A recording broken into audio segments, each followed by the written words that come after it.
이 시간 함께 보실 말씀은 데살로니가전서 5장 16절에서 18절까지 말씀입니다. 우리가 자주 암송하는 구절이죠. 데살로니가전서 5장 16절에서 18절까지 말씀입니다.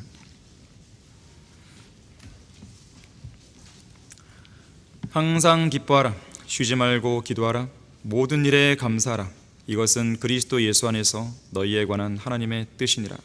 자, 말씀을 위해 다 같이 기도하겠습니다.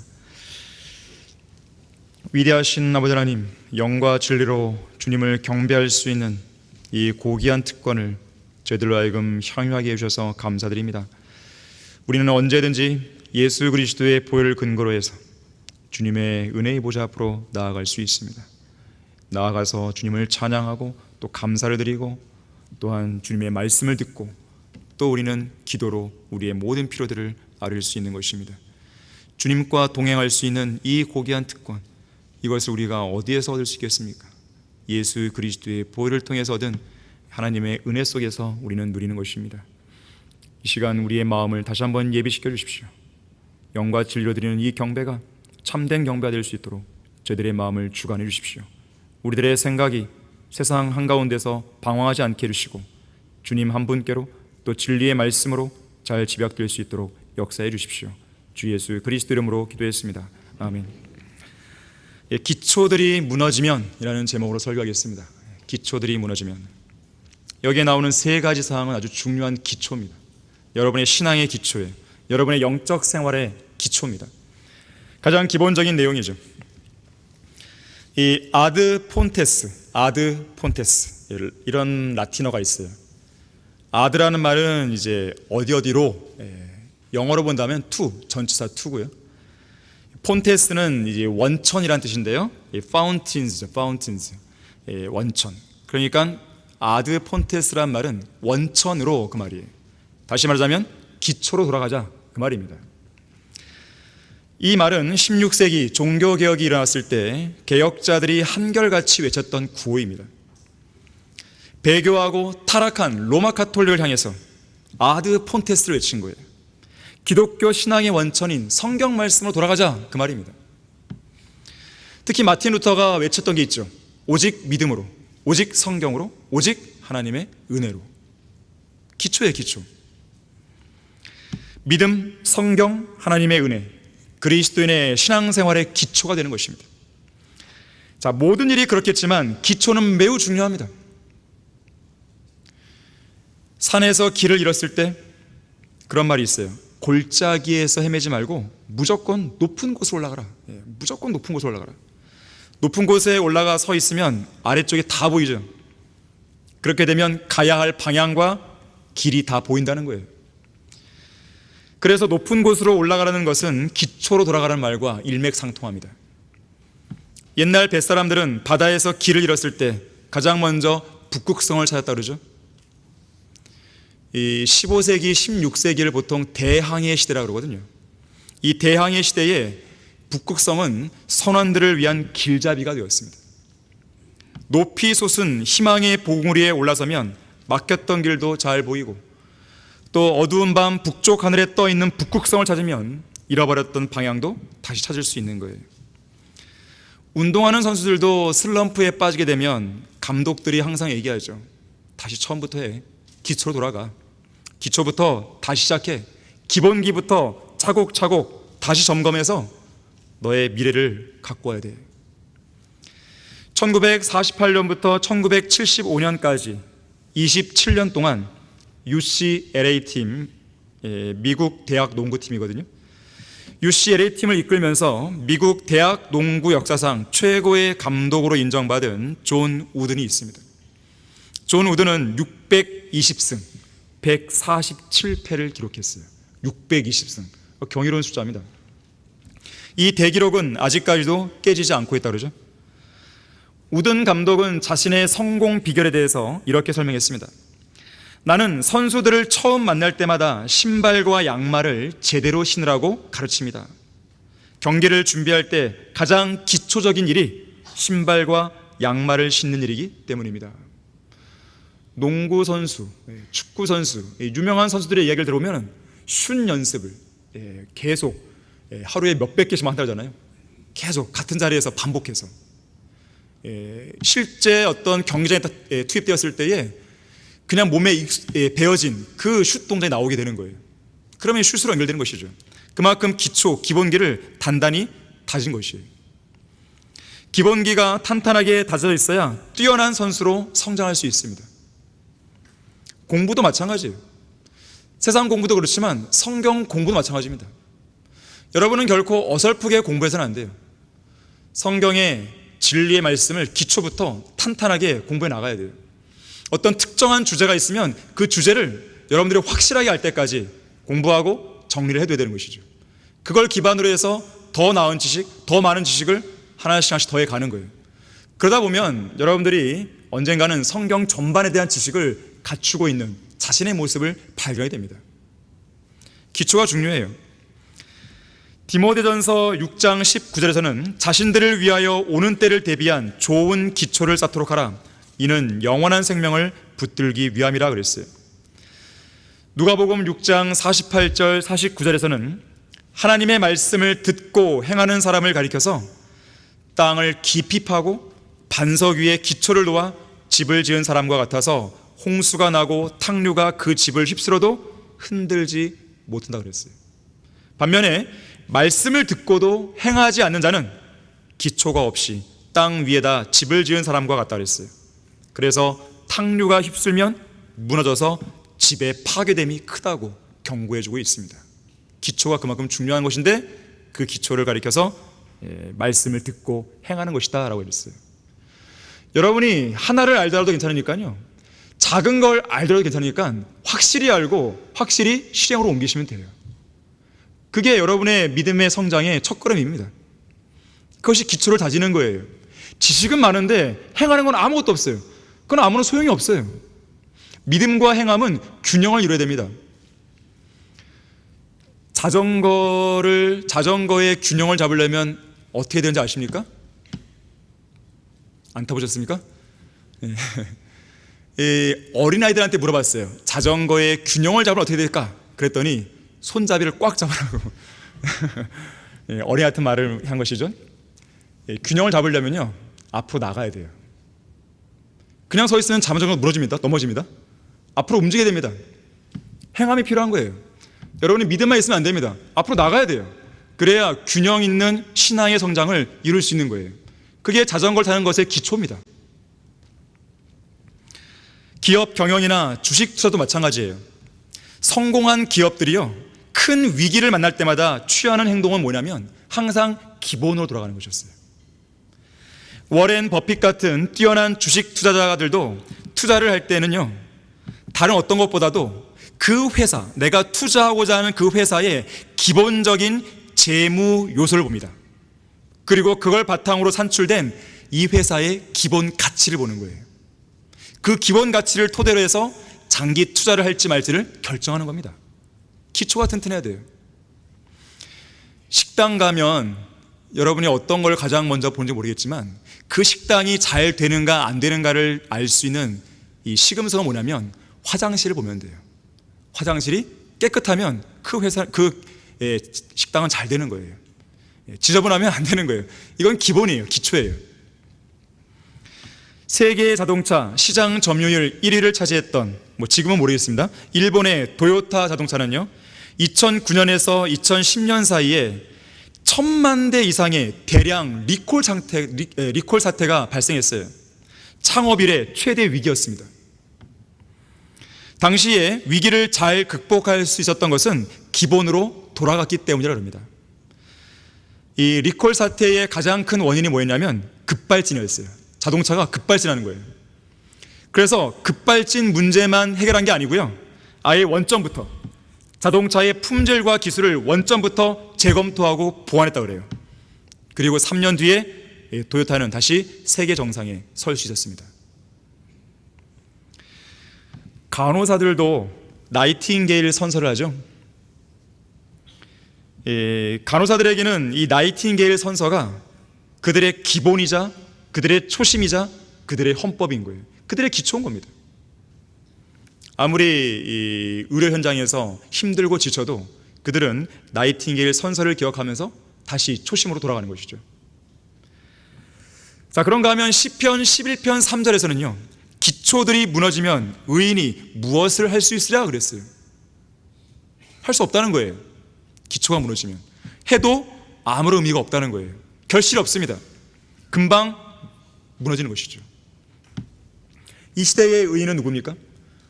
예수 그리스도의 피로 구속받은 우리 그리스도인들이죠. 이 자리에 앉아있는 여러분 모두가 의인들이죠. 하나님의 의이신 예수 그리스도를 각자의 마음속에 믿음으로 영접한 사람들이죠. 자, 우리 구원받은 그리스도인들은 이 시대의 의인들로서 마땅히 지키고 사수해야 할 세 가지 기초가 있는 거예요. 바로 오늘 본문입니다. 이 기초를 단단히 다지셔야 돼요. 여러분 안에 해결하기 어려운 어떤 복잡한 문제가 생겼다, 길을 잃었다, 방향을 못 찾겠다, 그러면 가장 먼저 이 세 가지 기초로 돌아오세요. 그리고 다시 시작하는 거예요.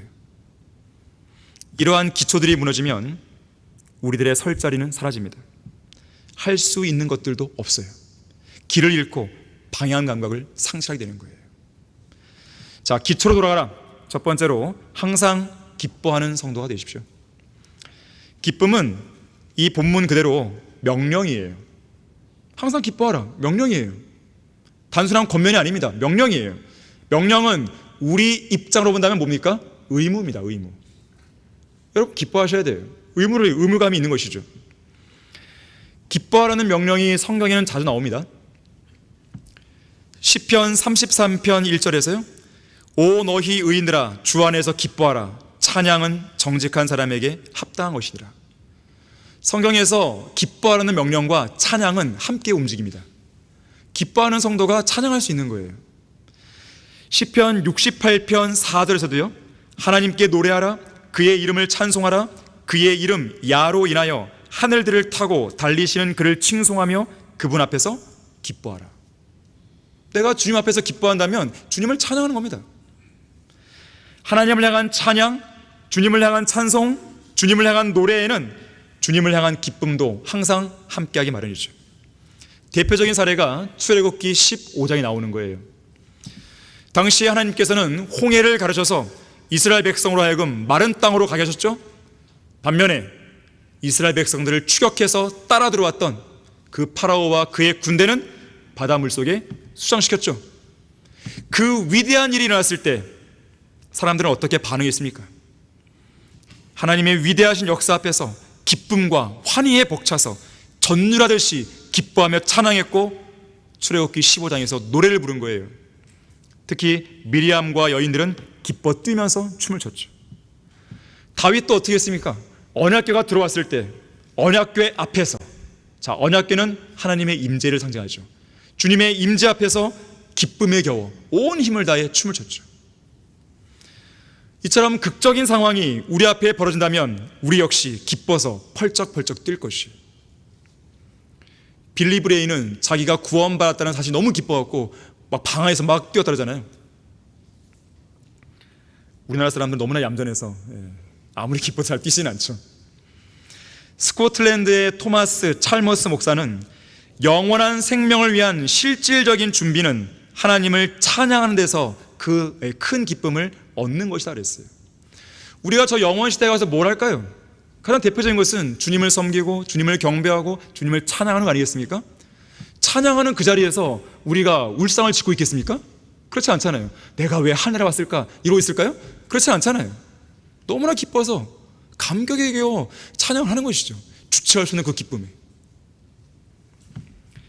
교향곡의 아버지라 불리죠. 하이든. 하이든은요, 세상 죄를 제거하시는 하나님의 어린 양이라는 이 곡을 쓰게 됩니다. 그때요, 주체할 수 없는 기쁨에 내가 사로잡혔다고 이야기합니다. 그 곡을 쓰면서요. 그런 심경을 마리아 테레사 왕후에게 이렇게 표현했다 그래요. 하나님의 확실한 은혜가 저를 너무나 기쁘게 하였기에 기쁨으로 가득 찬 멜로디를 작곡해서 그 건전한 말씀에 부합하게 만들었습니다. 그래서 하이든은 언제나 작곡을 하고 작곡을 시작하고 끝날 때마다 항상 기도했다고 합니다. 기도하면서 작곡하고 작곡을 다 끝냈을 때 기도하고, 그의 모든 재능은 하나님이 주신 거라고 믿었어요. 하나님께서는 선과 악에 대해 보응하는 분이심을 믿었습니다. 하이드는 이렇게 고백합니다. 나는 매일 무릎 꿇고 하나님께서 내게 내 작품을 만들 수 있는 힘을 주시라고 기도한다. 또한 나는 조용히 그리고 담대하게 하나님께서 내게 그분을 합당하게 찬양할 수 있도록 필요한 재능을 주시라고 기도했다 그랬어요. 하나님은 성도들에게 기뻐하라고 명령하십니다. 항상 기뻐하라. 명령이에요. 왜냐하면 기쁨은 구원받은 성도의 모습을 하나님의 성품과 닮게 해주는 거예요. 우리 자신은 물론 다른 사람에게도 좋은 영향을 미치기 때문에 그렇습니다. 슬퍼하는 사람보다는 기뻐하는 사람이 더 좋은 영향을 미치는 거 아니겠습니까? 여러분들은 여러분 옆에 있는 지체들에게 기쁨을 안겨다주는 성도입니까? 아니면 슬픔을 안겨주는 성도입니까? 기쁨을 주는 성도가 되어야 되죠. 어떤 성도, 이 성도만 보면은 나도 막 기뻐하는 거죠. 너무 즐거워지는 거죠. 그런 성도가 되어야 돼요. 빌립보서 3장 1절에서는요, 기뻐하는 것은 안전한 일이라고 말합니다. 안전한 일이에요, 기뻐하는 것이. 끝으로 나의 형제들아, 주 안에서 기뻐하라. 너희에게 같은 말을 쓰는 것이 내게도 지루하지 않을 뿐만 아니라 너희를 위해서도 안전하니라. 같은 말을 쓰는 것이, 같은 말이 뭐예요? 주 안에서 기뻐하라, 이걸 말하는 거예요. 주 안에서 기뻐한다는 말씀은 두 가지 의미가 있습니다. 우리가 기뻐해야 할 대상이 하나님임을 보여주는 거예요. 주 안에서 기뻐하라, 하나님을 기뻐하라는 것이에요. 두 번째는 주님이 기뻐하시는 대상을 기뻐하라는 거예요. 우리 인간의 감정도 중요하죠. 그런데 우리의 감정보다 더 중요한 것은 하나님의 감정이죠. 하나님께서 기뻐하시는 것, 하나님이 슬퍼하시는 것, 그것이 무엇인지를 여러분이 잘 알고 하나님이 기뻐하시는 것을 기뻐하고 슬퍼하는 것도 우리가 슬퍼하는 거예요. 하나님이 싫어하는 것을 우리가 싫어해야 되는 것이죠. 하나님이 싫어하는 것을 굳이 해야 될 이유가 없습니다. 하나님이 싫어하시지만 나의 감정을 막 원해요. 내 육신의 혼이 막 끌어오르는 것이죠. 그것에 따라서 행동하면 안 되는 것입니다. 하지만 오늘날 많은 그리스도인이요, 죄가 아니면서 할 수 있는 것을 찾아 즐기려고 하죠. 분명하게 드러나고 명시되는 죄가 아니라면 그 어떤 것이라도 하려고 하는 거예요. 자기의 정욕을 만족시키기 위해서. 하지만 아무리 분명한 죄가, 명시된 죄가 아니라 할지라도 그것이 주님을 기쁘시게 하는 일이 아니라면 과감하게 내려놓으셔야 돼요. 그것이 현명한 것입니다. 그렇게 하지 않으면 어떤 위험이나 파멸의 상태로 떨어질 수 있습니다. 그래서 주를 기뻐하는 것이 우리에게 안전한 일이라고 했어요. 또한 기쁨이 있는 곳에는요, 불평과 원망이 없잖아요. 불평과 불만이 없잖아요. 그래서 우리에게 안전한 것입니다. 교회 안에 영적인 문제가 생기거나 배교가 일어날 때요, 그 근원을 거슬러 올라가면요, 반드시 마귀가 그 마음속에 심어놓은 불평과 불만에서 비롯되었음을 알게 됩니다. 대부분의 경우가 그래요. 대표적인 경우가 카데스 바네아 사건이죠. 카데스 바네아에서 카나안 땅을 목전에 둔 이스라엘 백성들 어땠습니까?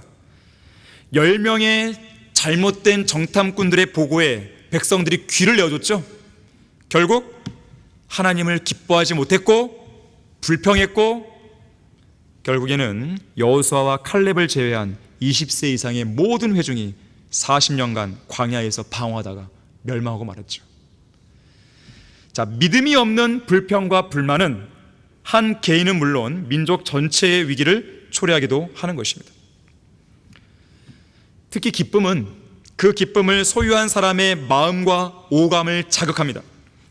그리고 그 기쁨 속에서 어떠한 과감한 행동도 하게 만드는 거예요. 기쁨은 성령의 열매 중에 두 번째로 제시됩니다. 즉, 성령으로 충만하면 내가 기뻐하겠죠. 기뻐하게 되면 내가 복음을 전하든지 진리를 외치든지 과감한 행동들을 세상을 향해 하게 되는 것이에요. 그래서 기쁨은 주위 사람들에게 선한 영향을 미치고, 죄인들도 그리스도인들이 기뻐하는 모습을 보면서 기쁨의 근원이신 예수님께 마음이 이끌리는 거예요. 그래서 우리에게 묻는 거죠. 너희 안에 있는 소망에 관한 이유가 뭐냐? 나도 알려줘. 나도 예수님 믿고 기뻐하고 너처럼 소망 좀 가질게. 이렇게 되는 것이에요. 그리스도인이 울상을 짓고 있어야 되겠습니까? 기쁨은 다른 사람에게 계속 전달됩니다. 그래서 기쁨은 하나님께서 사용하시는 치료약이에요. 모든 사람은 기쁨을 통해서, 하나님이 주시는 기쁨을 통해서 자신의 상한 마음을 치료해야 됩니다. 소름 끼치는 걱정, 언짢은 생각들, 근심, 염려, 이런 모든 인생의 먼지들은 기쁨이라는 기름으로 닦아내버려야 돼요. 말끔하게, 반짝반짝하게, 먼지 하나 없이. 그렇게 하기 위해서는 우리를 위해 죽으시고 다시 살아나신 예수 그리스도 안에서 기뻐해야 됩니다. 시편 32편 11절에서는 너희 의인들아 주 안에서 기뻐하고 즐거워하라. 마음이 정직한 너희는 모두 기쁨으로 소리칠지어다 그랬어요. 육신의 정욕이나 안목의 정욕이나 생애의 자랑 안에서 기뻐하고 즐거워하라 그렇게 안 했습니다. 과학이나 교육, 안정적인 수입, 부동산, 주식, 증권, 스포츠, 오락 등등의 세상적인 것들 안에서 기뻐하라고 안 했습니다. 우리는 우리의 기쁨의 근원을 주위 환경과 우리가 갖고 있는 소유에서 찾으면 절대로 안 돼요. 왜냐하면 그런 주위 환경들이, 그런 조건들이 다시 사라지면 어떻게 되는 거예요? 기쁨이 없어지는 것입니까? 내가 소유했던 것들이 없어졌어요. 그러면 또 기쁨이 없어지는 것입니까? 환경과 소유에 따라서 기쁨이 있다가 없다가 하면 안 된다는 것이에요. 환경과 소유와 관계없이 우리는 주님 안에서 기뻐해야 되는 것이에요. 삶이 평안해야 기쁘고 세상에서 성공하고 돈이 많이 있어야 기쁘고 즐거운 게 아닙니다. 만약에 그렇다면 항상 기뻐하라는 명령은 무색해지는 것이죠. 그렇잖아요. 이건 조건적인 게 아니에요. 무조건적인 것이죠. 항상. 특히나 우리의 이름이 어린 양의 생명책에 기록되어 있다는 것을 생각할 때 기뻐하지 않을 수 없는 것이죠. 예수님께서는 누가복음 10장 20절에서 너희 이름이 하늘에 기록된 것으로 기뻐하라고 그랬어요. 우리의 이름이 하늘의 생명책 위에 기록되어 있다는 사실, 너무나 기쁘고 영광스러운 일이죠. 우리는 이 땅에서 유명하지 않을지라도 저 하늘에서는 이미 유명 인사가 되어 있는 거예요. 단순히 그리스도인한 이유 때문만이 아니라 여러분들이 거리에서 설교하고 구령하고 주님을 위해서 섬기기 위해 애를 쓰고 또 기도하고 영적 전쟁을 수행하고 이런 성경대로 믿는 사람들로서의 올바른 행보를 보일 때 여러분은 이미 유명해진 것이죠. 이 땅에서 세상 사람들로부터 인정받지 못했다, 그거 가지고 슬퍼해질 이유도 없습니다. 그건 우리에게 기쁨의 근원이 아니에요. 오히려 그것은 주님 보시기에 가증스러울 수 있어요. 하나님께서 보시기에 가증스러운 거예요. 사람들 안에서 높임을 받으면 주님이 인정하시는 사람이 되어야 되는 것이죠. 하나님을 사랑하는 그리스도인들은요, 그 누구라도 하나님께 알려진 사람이라고 고린도전서 8장 3절이 말씀합니다. 자, 이렇게 현 세상에서는 별 볼일 없어도 하늘나라에서는 유명 인사가 되어 있는 거예요. 왜 기쁘지 않을 수 있겠어요? 여러분은 지금 기쁘고 만족한 삶을 살고 있습니까? 오늘 오전 예배 때, 그리고 이 시간 오후 예배 때 하나님을 기뻐하고 있습니까? 오늘 집을 나서기 전에 우리가 예배 시간에 하나님께 찬양하고 기도하고 설교 말씀을 들으러 올 수 있게 해 주신 것에 대해 기뻐하셨습니까? 기대감을 오신 것입니까? 기뻐했다면 여러분은 좋은 기초를 쌓은 거예요. 기뻐하지 않았다면 여러분의 기초는 이미 무너지고 있습니다. 과연 여러분은 하루 중 얼마나 많이 주님 한 분만으로 기뻐하고 있습니까? 기초로 돌아가라. 두 번째로, 쉬지 말고 기도하는 성도가 되어야 됩니다. 자, 기도 역시나 마땅히 순종해야 될 의무죠. 명령이니까요.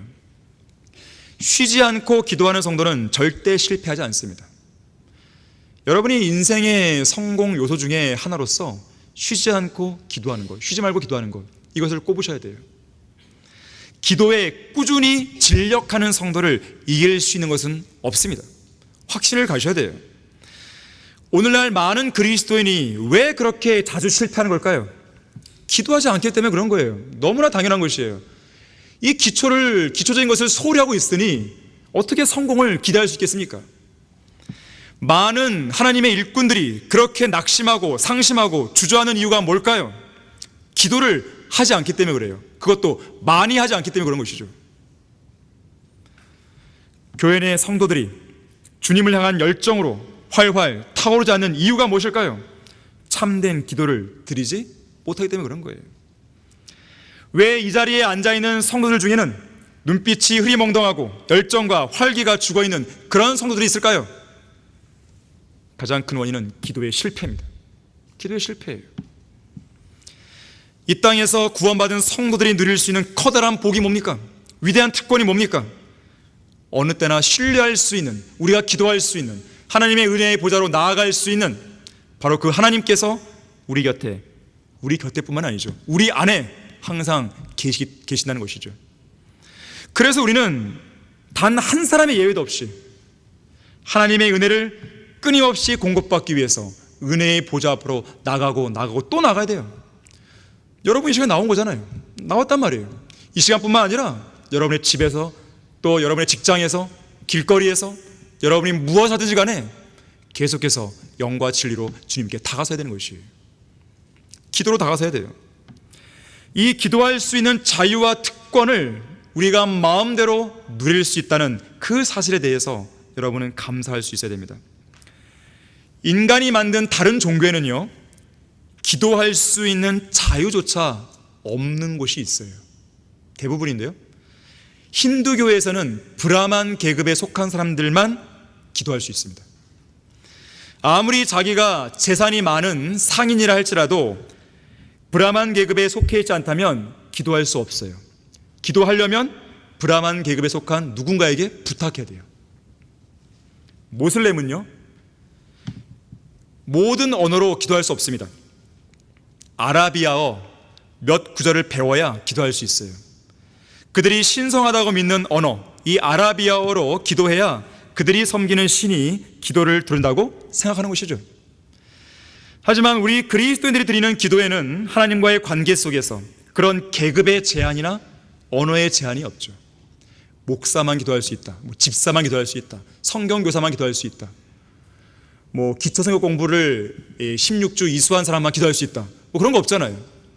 반드시 원어, 히브리어나 헬라어로만 기도할 수 있다, 아니면 영어로만 기도할 수 있다, 그런 거 없잖아요. 이 특권에 대해서 감사할 수 있어야 돼요. 이 특권을 안다면 여러분들이 기도를 소홀히 할 수 없습니다. 이 구소련 시절에 특히 그랬지만 오늘날에도 러시아는 여전히 구원받은 그리스도인들을 암암리에 박해하고 있습니다. 그래서 그리스도인들이 자유롭게 모일 수 있는 장소가 없다 그래요. 공개적인 장소에서 모였다가는 발각되어 고문이나 죽임을 당해야 했기 때문입니다.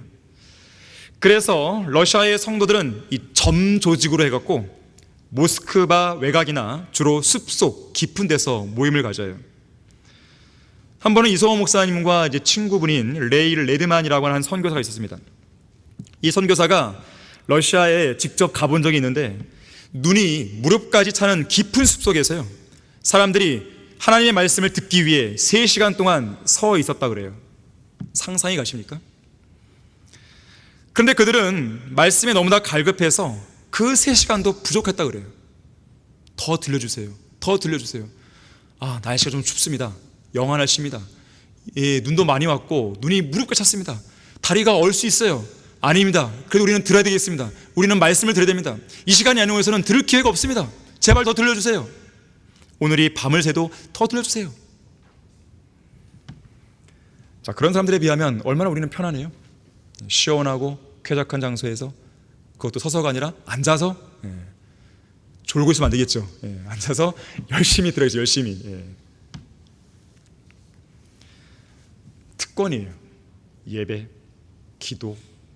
우리는 성경을 자유롭게 읽잖아요. 우리는 딱 한 권의 성경만 다 가지고 이 시간 제가 읽는 거를, 제가 봉독하는 거를 여러분이 듣는 게 아니잖아요. 여러분의 집에서도 언제든지 펴서 읽잖아요. 내가 기도하다 싶으면은 언제든지 무릎 꿇고 기도할 수 있잖아요. 얼마나 이것은 감사한 일입니까? 얼마나 감사해요. 지극히 높으신 위엄 있는 보좌에 앉으신 하나님께서는 권능의 그 금호를 우리에게 내미시면서 우리의 소원이 무엇인지 말하라고 명령하십니다. 쉬지 말고 기도해. 필요한 게 있어? 그럼 나한테 알려줘. 우리에게 주어진 이 명령 앞에 우리는 주저할 이유도 없고 머뭇거릴 이유도 없고 그러한 명령을 거절할 이유도 없고, 19세기 미국의 설교자였던 페이스는 이렇게 말했어요. 하나님을 위해서 많은 것을 하려면 하나님께 많은 것을 구하라고 그랬습니다.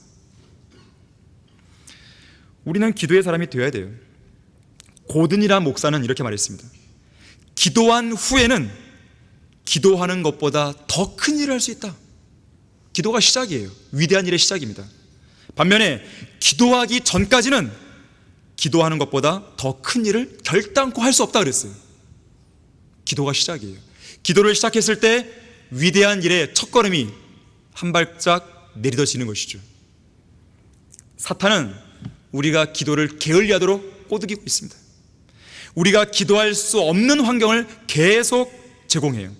우리가 기도할 수 없는 변명을 계속 양산해내는 것이죠. 그럴듯한 알리바이를 계속 제공하면서 지금 오늘은 좀 기도를 좀 쉬자, 이렇게 해버리게 만드는 것이에요. 사탄은 우리가 기도하기보다는 스스로 노력하게 만듭니다. 하나님께 간청하기보다는 사람들과의 협력 관계를 통해 훨씬 더 많은 일을 이룰 수 있다고 속이는 거예요. 강력한 미혹이죠. 언젠가 제가 들려드린 예화인 것 같은데요, 어떤 사람이 이런 메모를 남겼어요. 우리가 기도하지 못하는 까닭은 하나님보다 사람을 바라보기 때문이다. 하지만 마틴 루터가 하나님을 바라보았을 때 그 당시에 부패한 로마 카톨릭이 벌벌 떨었다. 조나단 에드워즈가 기도로 하나님을 바라봤을 때 대각성과 부흥이 일어났다. 요한 웨슬리가 기도로 하나님을 바라봤을 때 전 세계가 단 한 사람의 사역지가 되었다. 조지 휴필드가 기도로 하나님을 바라봤을 때 수천 명의 고아들이 굶주림을 면했다. 주 예수 그리스도께서는 어제나 오늘이나 영원토록 동일하시다 그랬어요. 우리는 이 메모 끝에다가 이런 말을 덧붙여야 돼요. 여러분 이름을 넣어서 모 아무개 성도가 기도로 하나님을 바랐을 때 어떠한 위대한 일이 일어났다. 이 간증이 있어야 되는 것입니다. 기도의 능력을 의심해서는 안 돼요. 주님은 우리로 하여금 기도의 자리로 초청하신 거예요. 위대한 부르심입니다. 이러한 초청을 거부한 채 기도를 소홀하면 안 되겠죠. 위대한 탐험가 스탠리 경은 이렇게 말했습니다. 나는 보잘것없는 인간으로서 기도에 효력이 있다고, 기도에 효력이 없다고 감히 말하지 못한다. 기도에 효력이 없는 것처럼 사는 사람은 자기가 잘난 사람입니다. 잘났다고 생각하는 사람이에요. 자기가 정말로 보잘것없고 형편없는 사람이라고 생각한다면 기도 안 할 수가 없죠.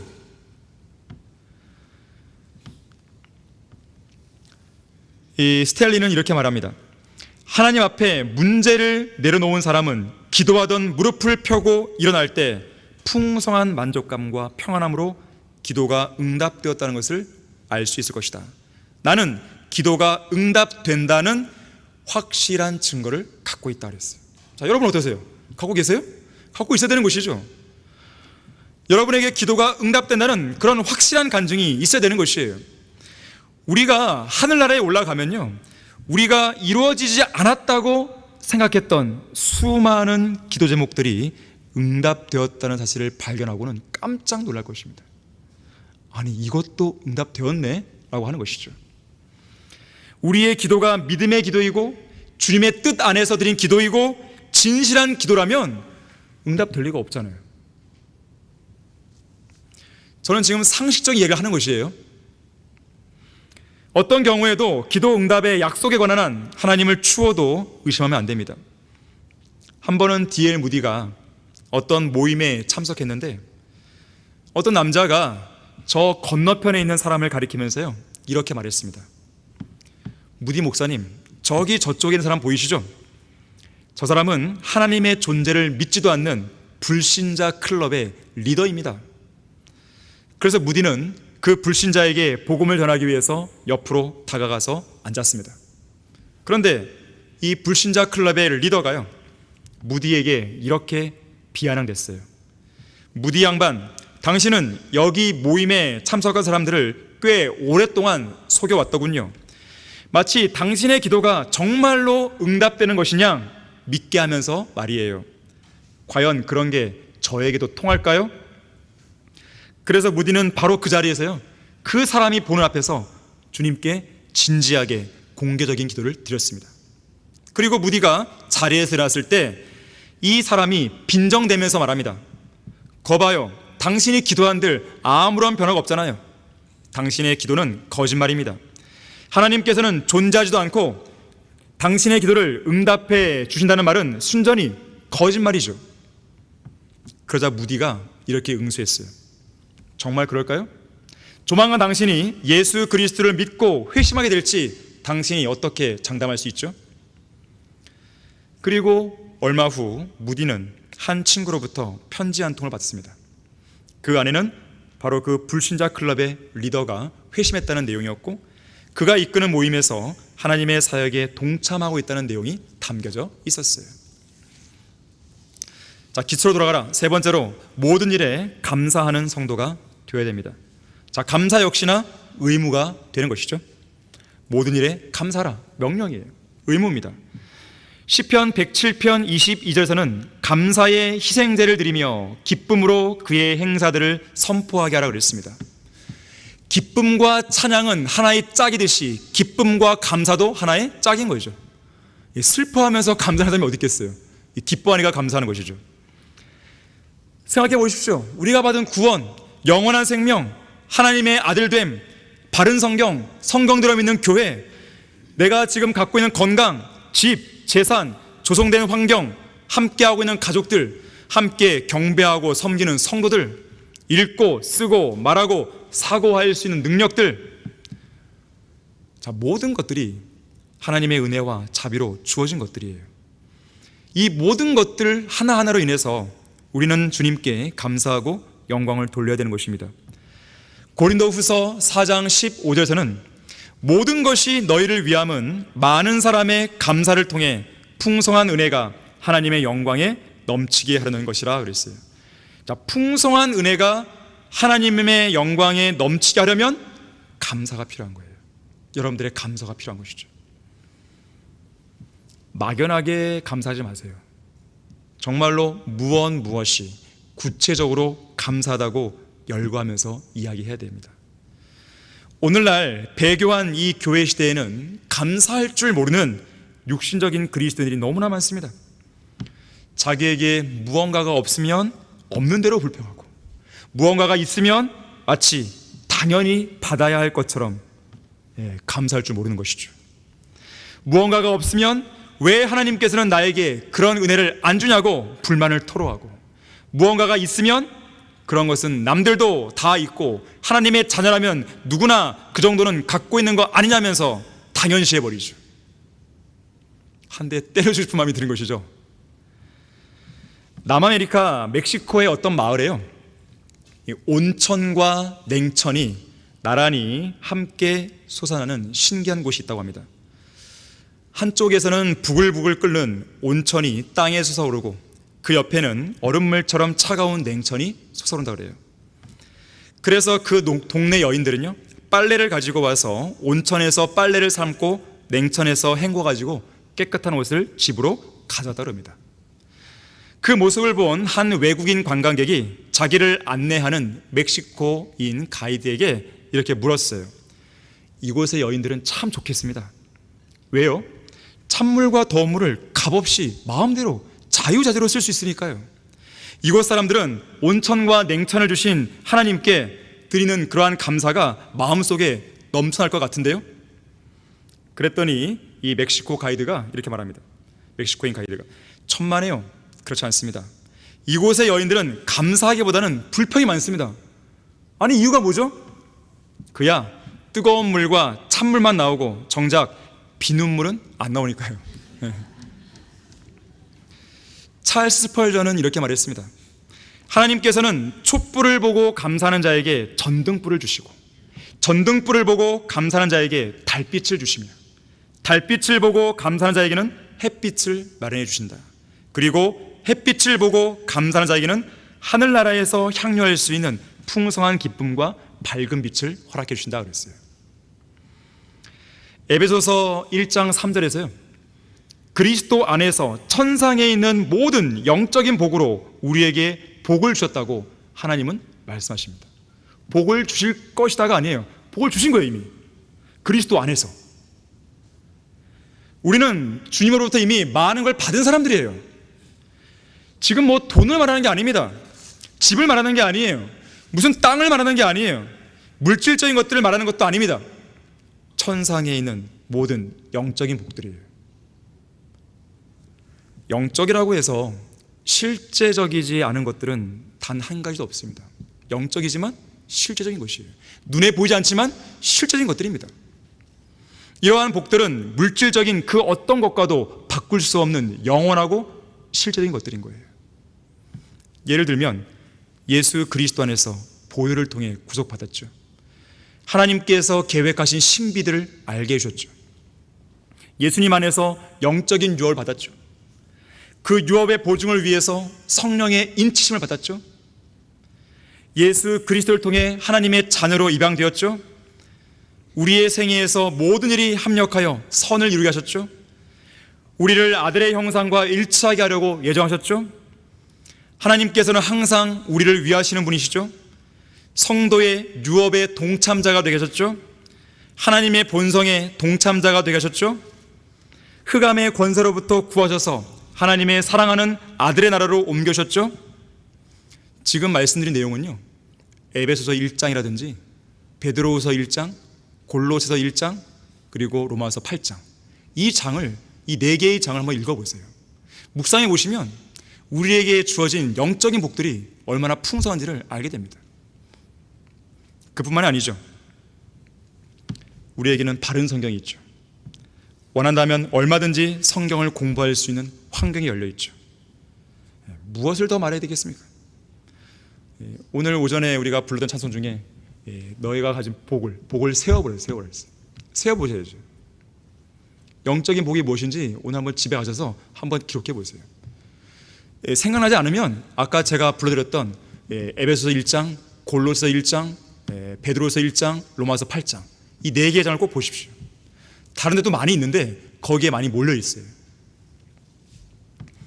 자, 우리가 주님으로부터 이미 받은 것을 받았다는 사실을 깨닫지 못하는 사람은요, 늘 부족함을 느낍니다. 늘 감사가 없어요. 풍성한 삶도 기쁨도 감사도 평안도 없습니다. 풍성한 삶을 살 수 있는 그 권리를 가졌지만, 이미 그것을 누릴 수 있는 위치에 있지만 정작 누리지 못하는 거예요. 가장 불쌍한 사람들이에요. 그리스도인이면서도 세상 사람들을 부러워하고 세상적인 것들을 부러워하는 사람이 있다면 가장 비참한 사람이에요. 하나님께서 그러려고 그 사람을 구원시켰을까요? 오히려 그 사람 안에 부어주신 풍성한 그 은혜와 그러한 복들을 향유하고 또 향유하고 있다는 그 증거를 내보이라고 그 사람을 구원한 거 아니겠습니까? 사도 바울은 로마서 8장 32절에서 자기 아들을 아끼지 아니하시고 우리 모든 사람을 위하여 내어주신 분이 그 아들과 함께 모든 것을 우리에게 값없이 주시지 않겠냐고 그랬어요. 지금 성경 암송대회가 아주 치열하게 준비 중인 걸 알고 있습니다. 여러분이 왜 성경을 암송하죠? 마음속에 새기기 위한 것이죠. 왜 새기기 위한 것이죠? 그 말씀의 현실성, 그 말씀의 실제성을 우리가 더 피부로 느끼기 위한 거 아니겠습니까? 우리가 믿고 바라는 모든 것들이 말씀 속에 기록되어 있는데 이 말씀에 나오는 내용들은 마지막 나팔이 울릴 때 다 현실로 되는 것이죠. 이 특권을 우리는 이미 영적으로 일단 향하고 있는 것이에요. 그렇게 향해 본 사람이 실제적으로 저 하늘에 갔을 때 깜짝 놀라지 않죠. 괜히 심장마비 걸려갖고 이런 게 있었구나 하면 안 되겠죠. 우리는 진리의 말씀을 통해서 우리에게 그러한 영적인 복들이 있다는 것을 이미 알고 있는 거예요. 이러한 확신을 가진 사람들은요, 그날이 이뤘을 때 드디어 이루어졌군요, 이런 마음을 갖겠죠. 육신적인 고린도 교회 성도들에게요, 고린도전서 4장 7절에서 바울은 이렇게 얘기하는 거예요. 너희가 가지고 있는 것 중에 받지 않은 것이 무엇이냐? 물었어요. 마치 우리가 하나님으로부터 아무것도 받지 않은 사람처럼 자기 힘으로 이 모든 것을 노력해서 얻은 양 생각하면 안 됩니다. 저는 열심히 일을 해서 돈을 벌었는데요, 제가 본 건데요, 만약에 하나님께서 열심히 일할 수 있는 직장을 안 줬다면 어땠을까요? 일할 수 있는 건강을 안 줬으면 어떡할까요? 그렇게 일할 수 있는 지혜와 지식을 안 줬다면 어떡할까요? 생각해 보셔야죠. 요한복음 3장 27절에서는 하늘에서 주신 것이 아니면 사람은 아무것도 받을 수 없다고 그랬어요. 건강, 생명, 돈, 그 어떤 것이든 마찬가지입니다. 우리 다 같이 고린도전서 15장 10절 말씀을 찾아보겠습니다. 고린도전서 15장 10절입니다.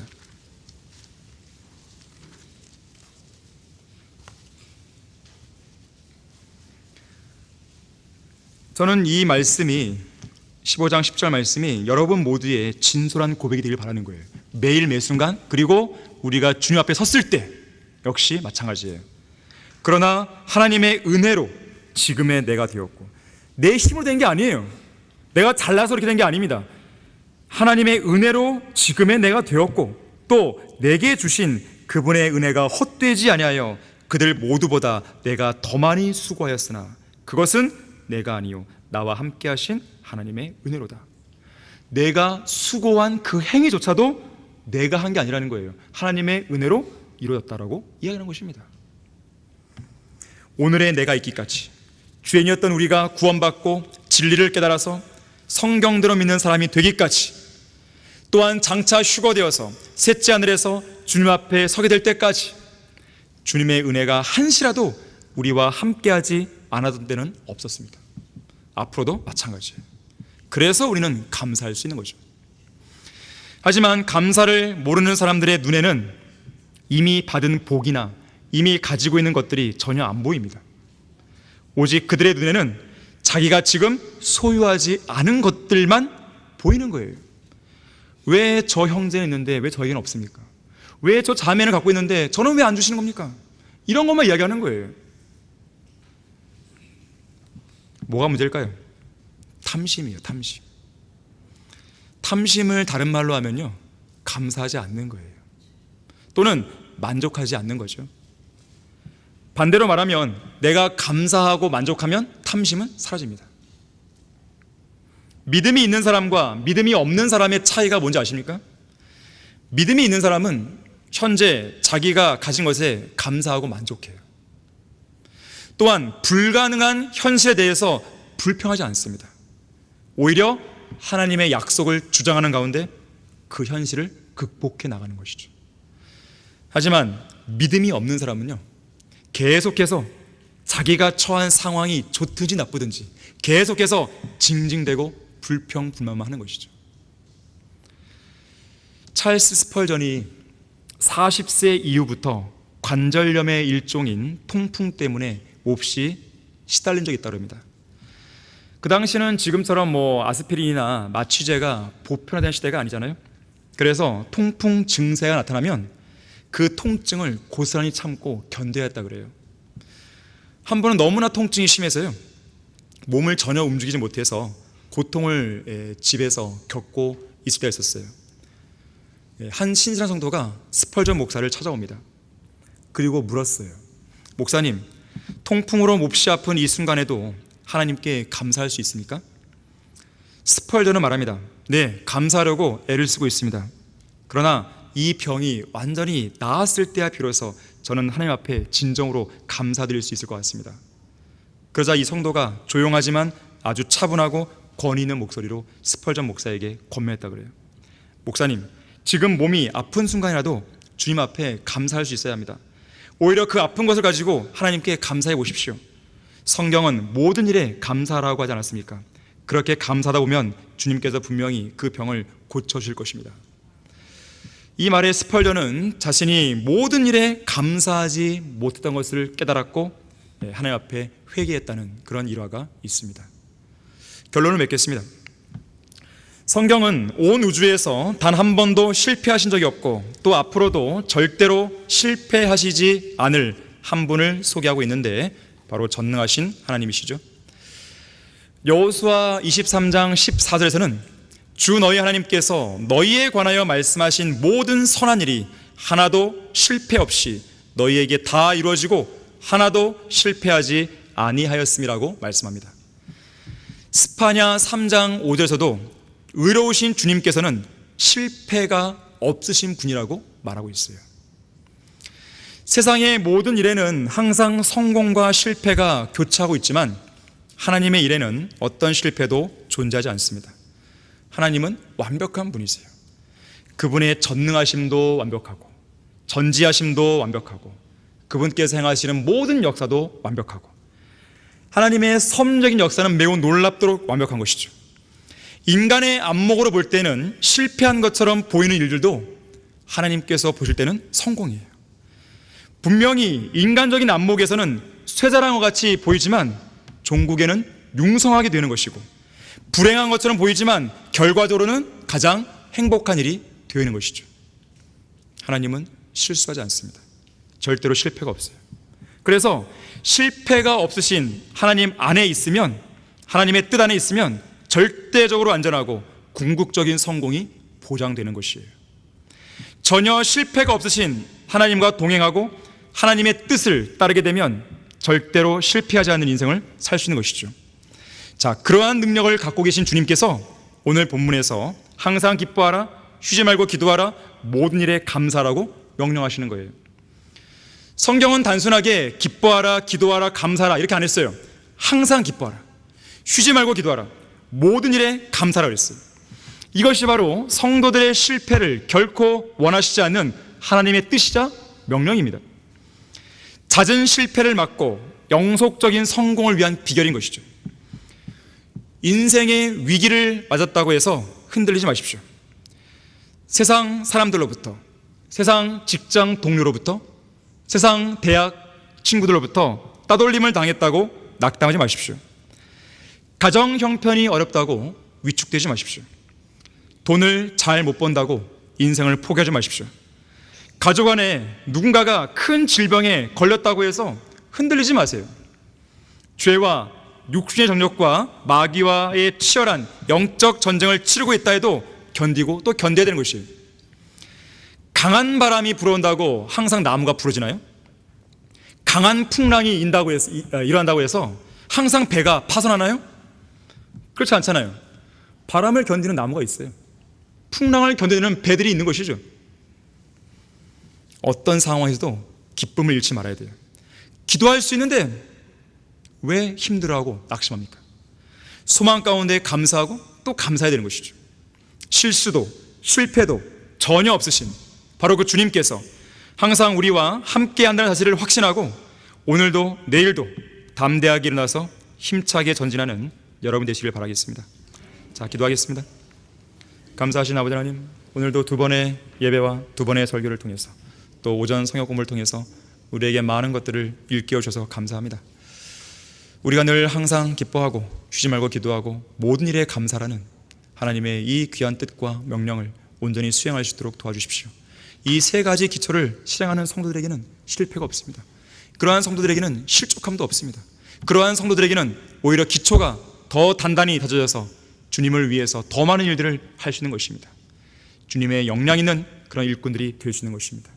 우리 모든 성도들을 복주시고 동행해 주시고 주님의 능력과 힘으로 지켜주십시오. 주 예수 그리스도 이름으로 기도했습니다.